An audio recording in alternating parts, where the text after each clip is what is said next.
Hai teman-teman, apa kabar kalian semua? Kalau kabar gue baik-baik aja. Selamat datang di videonya Diera Natania. Dan hari ini gue mau membahas sesuatu yang gue nggak pernah bahas sebelumnya, yaitu tentang kenapa orang Jepang seks di luar nikah, kenapa orang Jepang hidup bareng, maksudnya tinggal bareng sebelum mereka menikah, kenapa orang Jepang dekat dengan yang namanya seks. Tapi sebelum gue melanjutkan pembicaraan ini lebih dalam, gue pengen kasih tahu aja nih ke kalian yang kalau misalnya kalian bukan subscriber gue dan tiba-tiba datang ke video ini dan mungkin salah alamat, yang tadinya kalian pengen cari tahu tentang informasi-informasi cara mendapatkan video-video JAV atau mungkin hal-hal yang berbau 18+, kalian salah alamat karena di sini gue cuma pengen ngobrolin dari sisi perbedaan budayanya. Perbedaan antara Indonesia dan Jepang.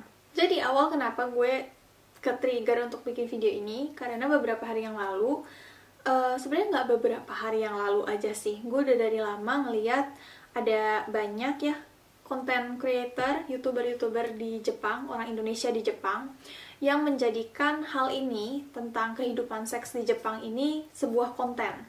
Jadi mereka kayak bertanya-tanya ke orang Jepang, bagaimana orang Jepang itu berpacaran, bagaimana orang Jepang itu melakukan seks sebelum nikah, dan lain-lain.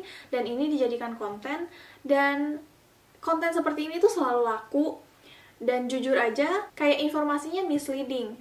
Dibuat seolah-olah kalau cewek Jepang itu memiliki gairah seks yang sangat tinggi, terus cewek Jepang itu selalu mau diajak berhubungan intim. Terus kalau di Jepang itu misalnya berhubungan 18+ itu sangat wajar dan bisa di mana aja. Seakan-akan itu adalah hal yang wajar sekali gitu di Jepang. Jadi kadang gue nggak heran juga sih kalau orang-orang itu mengkaitkan Jepang dengan pornografi itu sangat erat, karena ya orang-orang Indonesia yang ada di sini pun membagikan informasinya seperti itu. Tapi di sini gue pengen kasih tahu dari segi orang yang sudah tinggal selama 7 tahun di Jepang, dan sebagai perempuan juga yang sudah menikah dengan orang Jepang. Jadi gue merasa kalau informasi yang dibagikan oleh youtuber-youtuber Indonesia di Jepang ini agak kurang tepat. Lebih tepatnya kurang lengkap. Oke, jadi gue pengen meluruskan aja. Jadi pertanyaan terbesarnya kan, emangnya benar di Jepang itu seks sangat diwajarkan? Emangnya benar kalau seks sebelum nikah itu diperbolehkan di Jepang? Dan emangnya benar kalau orang Jepang pacaran itu udah tinggal bareng? Itu kan yang biasanya jadi pertanyaan-pertanyaan orang Indonesia. Jawabannya adalah benar, tapi ada latar belakangnya. Kalau kita lihat dari dasarnya banget, ini ada dua jenis, menurut gua, ini ada dua jenis perbedaan yang sangat besar. Perbedaan terbesar yang pertama adalah agama, udah pasti dong. Karena di Indonesia agama terbesar adalah Muslim. Terus di Jepang agamanya adalah Shinto. Dan akhir-akhir ini kebanyakan dari orang Jepang itu sudah ateis, tidak memiliki agama. Lalu di kedua agama ini, mereka memiliki yang namanya dosa, ya kan? Ketika kita melakukan sesuatu yang tidak menyenangkan hati Tuhan kita gitu, yang bertolak belakang dari ajaran-ajaran agama kita. Contohnya misalnya membunuh, atau mencuri, atau misalnya memfitnah orang. Termasuk kalau di Indonesia, melakukan hubungan seksual sebelum menikah itu adalah hal yang tidak menyenangkan hati Tuhan, alias dosa. Tapi di lain sisi, kalau di agama Shinto, Tuhannya adalah alam. Jadi kalau misalnya kalian nonton film Jepang gitu ya, mereka berdoa ke sungai, mereka berdoa ke hutan, mereka berdoa ke gunung. Itu karena Tuhannya mereka itu ada di alam. Dan dosa menurut mereka adalah ketika mereka merusak alam, ketika mereka mengganggu kedamaian orang lain. Jadi dengan kata lain, dari kedua perbedaan ini kita udah bisa tahu nih, kalau di Indonesia, hubungan seksual sebelum menikah itu adalah dosa.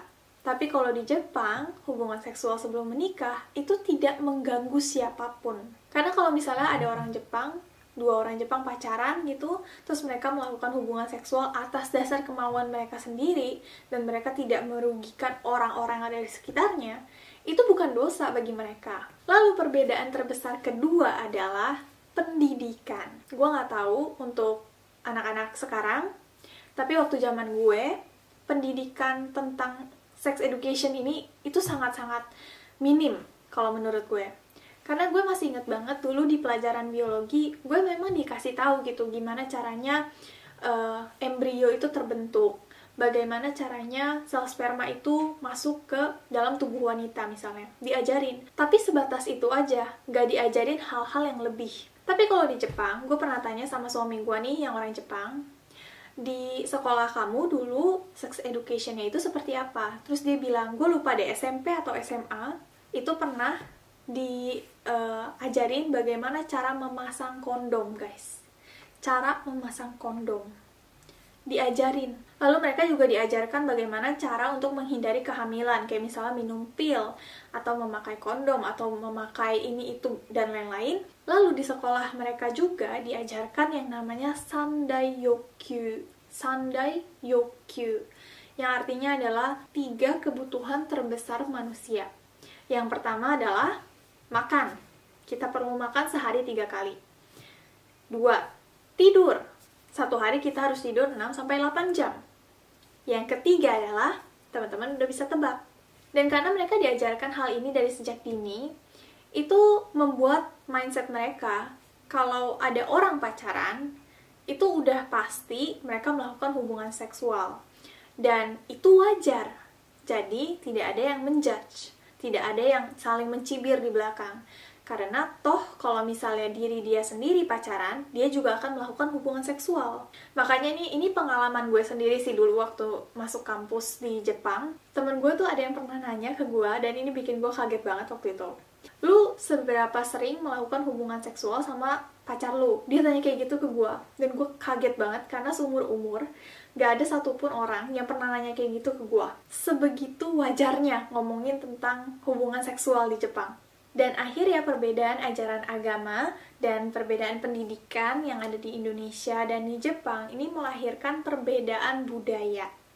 Yang pada akhirnya nih, kalau ada orang Indonesia ke Jepang atau orang Jepang ke Indonesia, mereka akan kaget banget karena culture terhadap seks ini sangat berbeda gitu. Dan menurut gue ini adalah hal yang sangat wajar. Karena kita beda negara, beda budaya, jadi ya wajar aja dong kalau ada perbedaan. Lalu mungkin ada beberapa dari kalian yang berpikir, kalau misalnya orang diajarin tentang seks, tentang sex education, kayak tadi misalnya cara pakai kondom dari usia sangat muda, bisa-bisa mereka malah ke-trigger dong, jadi pengen melakukan hubungan seks di luar nikah.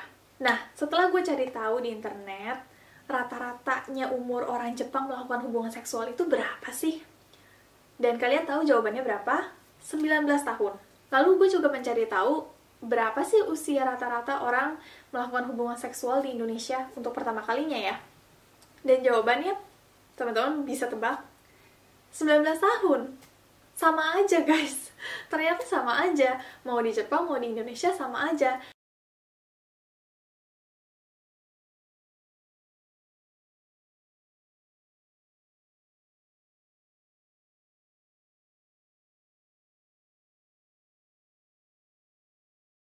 Dan ini adalah bukti kalau manusia itu mau diajarin atau enggak, mereka tetap memiliki hasrat untuk melakukan hubungan seksual. Karena itu udah bawaan lahir. Karena itu udah hal yang sangat wajar di tubuh manusia. Lalu karena hal ini sangat wajar, jadi pemerintah Jepang itu bahkan sampai menyediakan fasilitas untuk hal ini. Sama seperti mereka membiarkan banyak restoran, sama seperti mereka membiarkan banyak hotel untuk tidur, ya kan? Mereka menyediakan fasilitas untuk memenuhi hasrat seksualnya warga negaranya. Pokoknya kalau misalnya kalian ke Tokyo gitu, ada satu daerah itu khusus untuk tempat seperti itu.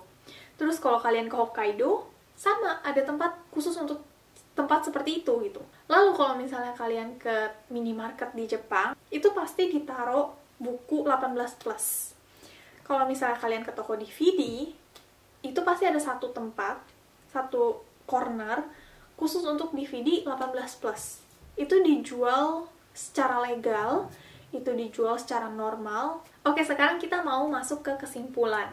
Gue di sini membagikan informasi ini panjang lebar, bukan karena gue pengen berpihak Gue nggak mau kalian berpikir kalau gue itu lebih berpihak pada Jepang lah atau sama Indonesia lah. Nggak seperti itu. Jangan berpikir seperti itu. Karena di sini gue hanya membagikan informasi yang jarang ada di dunia maya gitu, yang jarang ada di internet, yang jarang ada di YouTube. Karena kebanyakan YouTuber Indonesia yang ada di Jepang itu membagikan informasinya sangat misleading gitu. Jadi gue mau membalancing itu aja.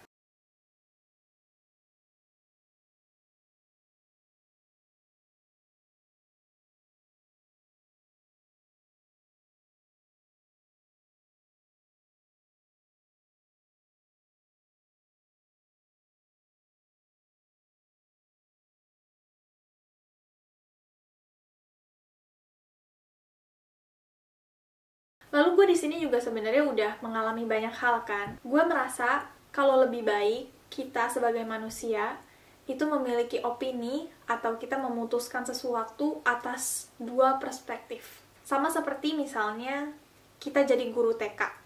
Misalnya kita punya murid, anak kecilnya berantem gitu, si A sama si B berantem.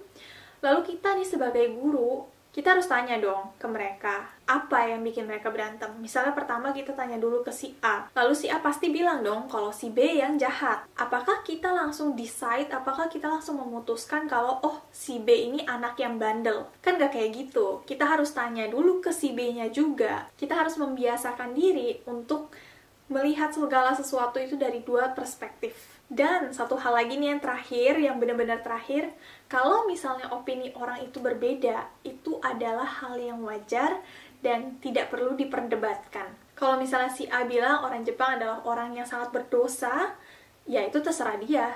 Kalau si B bilang orang Jepang itu wajar-wajar aja melakukan hubungan seksual sebelum menikah, ya udah itu wajar-wajar aja karena itu adalah opini orang masing-masing. Oke, jadi segitu aja video kali ini. Semoga sedikit bisa membantu perspektif kalian terhadap orang Jepang.